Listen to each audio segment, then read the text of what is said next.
পরপর ৩ পোস্টে ট্রাম্পকে খামেনির হুঁশিয়ারি। যুক্তরাষ্ট্রের সঙ্গে পারমাণবিক আলোচনায় অগ্রগতি হয়েছে ইরান। ইরানে হামলা করলে খুলে যাবে প্যান্ডোরার বাক্স, নিয়ন্ত্রণ করা যাবে না, বিশ্লেষণ। ইসরায়েলের আল্টিমেটাম প্রত্যাখ্যান করল হামাস। সুইজারল্যান্ডের জেনেভায় ওমানের মধ্যস্থতায় শুরু হয়েছে যুক্তরাষ্ট্র ও ইরানের দ্বিতীয় দফার পরোক্ষ পরমাণু আলোচনা। তবে আলোচনার মাঝেই ইরানের সর্বোচ্চ নেতা আয়াতুল্লাহ আলী খামেনির কঠোর মন্তব্য নতুন করে উত্তেজনা বাড়িয়েছে। খামেনি সরাসরি মার্কিন প্রেসিডেন্ট ডোনাল্ড ট্রাম্পকে লক্ষ্য করে বলেন, যুক্তরাষ্ট্র নিজেদের সামরিক শক্তিতে যতই গর্ব করুক, একদিন সেই শক্তি বড় আঘাতের মুখে পড়তে পারে। তিনি সতর্ক করেন, ইরানের আশপাশে থাকা মার্কিন যুদ্ধজাহাজের চেয়েও বেশি ভয়ঙ্কর হল সেই অস্ত্র যা সেগুলোকে ধ্বংস করতে পারে। এদিকে পারস্য উপসাগরে সামরিক উপস্থিতি বাড়াচ্ছে ওয়াশিংটন। ইরানের কাছাকাছি মার্কিন রণতরী মোতায়েন করা হয়েছে, আর এর জবাবে হরমুজ প্রণালীতে মহড়া শুরু করেছে ইরানের বিপ্লবী গার্ড বাহিনী।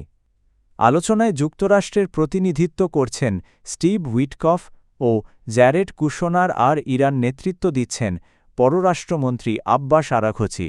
ইরান জানিয়েছে তারা ন্যায্য চুক্তি চায়, তবে কোনো হুমকির কাছে নতি স্বীকার করবে না। সুইজারল্যান্ডের জেনেভায় অনুষ্ঠিত দ্বিতীয় দফার পরমাণু আলোচনায় যুক্তরাষ্ট্র ও ইরান কিছু নির্দেশিকা নীতিমালা নিয়ে প্রাথমিক বোঝাপড়ায় পৌঁছেছে, এমনটাই জানিয়েছেন ইরানের পররাষ্ট্রমন্ত্রী আব্বাস আরাঘচি। তিনি বলেন, বিভিন্ন প্রস্তাব নিয়ে বিস্তারিত আলোচনা হয়েছে এবং ভবিষ্যৎ চুক্তির ভিত্তি তৈরিতে দুই পক্ষ সাধারণভাবে একমত হয়েছে। তবে এখনই চূড়ান্ত চুক্তি আসছে এমন ধারণা ঠিক নয়। আরাঘচি জানান, এই নীতিমালার ওপর ভিত্তি করেই সম্ভাব্য চুক্তির খসড়া তৈরি হবে। নথি বিনিময়ের পর তৃতীয় দফা বৈঠকের সময় নির্ধারণ করা হবে। আলোচনায় মধ্যস্থতা করছে ওমান। এদিকে উত্তেজনা এখনও কমেনি। ইরান নিরাপত্তাজনিত কারণে হরমুজ প্রণালীর কিছু অংশ সাময়িকভাবে বন্ধ করেছে এবং সেখানে সামরিক মহড়া চালাচ্ছে। অন্যদিকে অঞ্চলে মার্কিন সামরিক উপস্থিতিও বাড়ানো হয়েছে। মধ্যপ্রাচ্যে মার্কিন যুদ্ধজাহাজ ইউএসএস জেরাল্ড আর ফোর্ডের অবস্থান ঘিরে নতুন করে উত্তেজনা তৈরি হয়েছে। বিশ্লেষক অ্যান্ড্রু ল্যাথাম সতর্ক করে বলেছেন, ইরানের বিরুদ্ধে সামরিক অভিযান শুরু করা মানে প্যান্ডোরার বাক্স খুলে দেওয়া, যা সহজে নিয়ন্ত্রণে রাখা যাবে না। তার মতে যুক্তরাষ্ট্র চাইলে উন্নত যুদ্ধবিমান দিয়ে ইরানের পারমাণবিক স্থাপনায় বড় আঘাত হানতে পারে, কিন্তু এতে সমস্যা শেষ হবে না, বরং ইরান আরও দ্রুত পারমাণবিক অস্ত্র তৈরির পথে এগোতে পারে। ইরান তাদের মিত্র গোষ্ঠীগুলো যেমন হিজবুল্লাহ বা হুথি বিদ্রোহীদের সক্রিয় করতে পারে। এতে পুরো অঞ্চল বড় সংঘাতে জড়িয়ে পড়ার ঝুঁকি তৈরি হবে। হরমুজ প্রণালী বন্ধ হলে তেলের দাম হঠাৎ বেড়ে যাবে, বাড়বে বৈশ্বিক মুদ্রাস্ফীতি।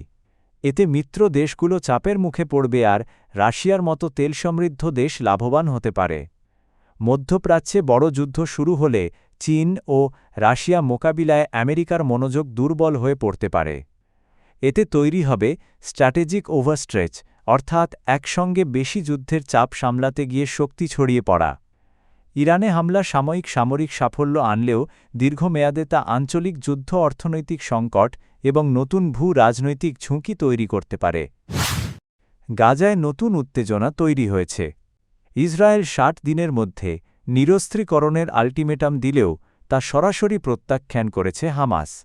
ইসরায়েলের মন্ত্রিপরিষদ সচিব ইয়োশি ফুক্স সতর্ক করে বলেছেন, নির্ধারিত সময়ের মধ্যে হামাস অস্ত্র না ছাড়লে আবারও সামরিক অভিযান শুরু হতে পারে। তার দাবি, এই সময়সীমা দেওয়ার অনুরোধ এসেছে যুক্তরাষ্ট্রের পক্ষ থেকে। হামাস কর্মকর্তা মাহমুদ মারদাউই বলেছেন, যুদ্ধের হুমকি পুরো অঞ্চলকে ভয়াবহ পরিস্থিতির দিকে ঠেলে দিতে পারে। তিনি স্পষ্ট জানান, ফিলিস্তিনিরা আত্মসমর্পণ করবে না এবং ইসরায়েলের এই বক্তব্যকে তারা নিছক হুমকি হিসেবে দেখছে। হামাসের দাবি, গাজা দখল অব্যাহত থাকলে তারা কখনোই অস্ত্র ত্যাগ করবে না। একই কথা জানিয়েছেন সংগঠনের নেতা খালেদ মেশাল, দখলদারিত্বের মধ্যে নিরস্ত্রীকরণ জনগণকে ঝুঁকির মুখে ফেলবে।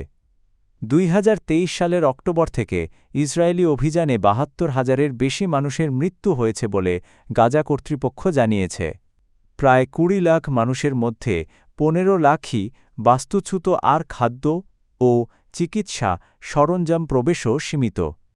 ইসরায়েলের আল্টিমেটাম ও হামাসের প্রত্যাখ্যান দুই পক্ষের কঠোর অবস্থান গাজায় যুদ্ধের আশঙ্কা আবারও বাড়িয়ে তুলছে।